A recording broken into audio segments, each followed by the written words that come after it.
क्या आपने कभी सोचा है जब इस धरती पर हम इंसान नहीं थे तब हमारी धरती कैसी रही होगी? क्या हम इंसानों से पहले भी इस धरती पर जीवन था? यह धरती है क्या? आखिर इसकी शुरुआत हुई कैसे?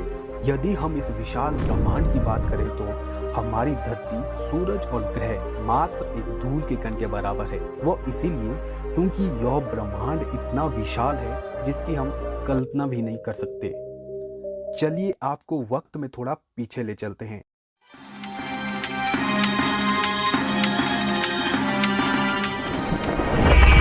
क्या हम इतने पीछे आकर पृथ्वी के इतिहास के बारे में जान पाएंगे?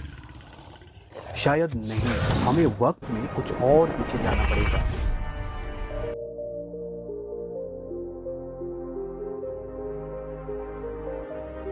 हाँ, अब सही है।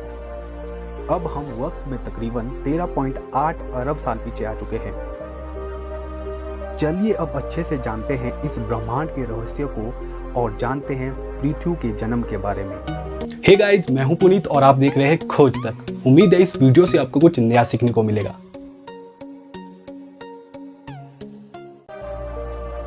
अभी हम वक्त में इतने पीछे आ गए हैं जब यह ब्रह्मांड एक छोटे से गोले के समान था। इस छोटे से गोले में इतनी एनर्जी है जिससे आगे चलकर पूरे ब्रह्मांड की रचना होने वाली है। अब यह एनर्जी का छोटा सा गोला धीरे धीरे बड़ा हो रहा है और एक सेकंड के करोड़वें हिस्से में विस्फोट होकर चारों तरफ फैल जाएगा।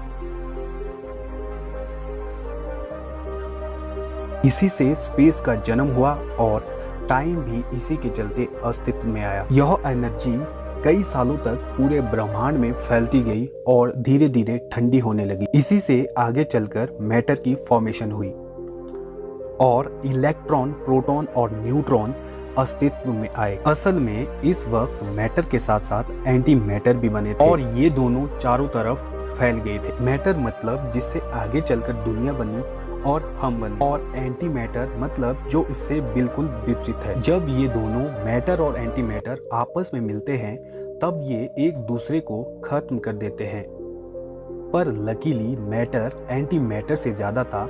सब कुछ खत्म होने के बाद एक मैटर का गोला बच गया और अब इसे खत्म करने के लिए कोई एंटी मैटर नहीं बचा था। उसके बाद मैटर के इस गोले का विस्फोट हो गया और यह फैलने लगा। यह हमारे लिए खुशी की बात है क्योंकि इसी से अब दुनिया का निर्माण होने वाला है। इसी के चलते आज तारों और ग्रहों वाला यह ब्रह्मांड अस्तित्व में आया। इस विस्फोट के बाद सब कुछ धीरे धीरे ठंडा होने लगा और एक फोर्स की उत्पत्ति हुई जिसे आज हम ग्रेविटी के नाम से जानते हैं। अब इस ग्रेविटेशनल फोर्स के चलते जितने भी पार्टिकल्स इस ब्रह्मांड में फैल गए थे वो धीरे धीरे आपस में जुड़ने लगे। शुरुआत में हाइड्रोजन एटम की संख्या बहुत ज्यादा थी।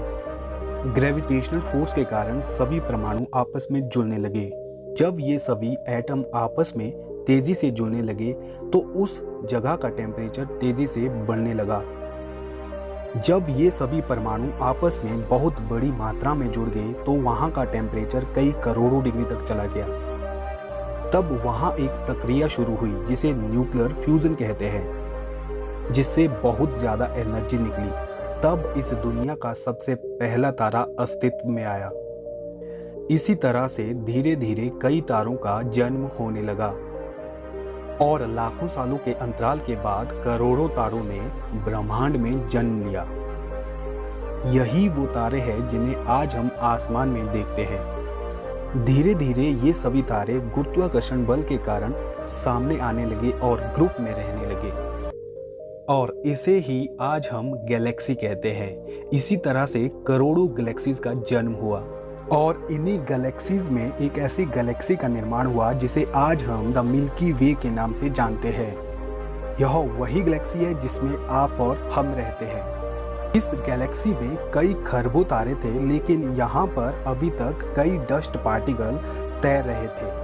पर हजारों साल के अंतराल में ग्रेविटी के कारण सभी धूल के कण और एस्ट्रॉइड के टुकड़े आपस में जुड़ने लगे और इसी के चलते ग्रह बनने लगे और इसी बीच एक ऐसे ग्रह का निर्माण होने लगा जिसमें आगे चलकर हम जन्म लेने वाले थे और इस ग्रह का नाम होने वाला था अर्थ।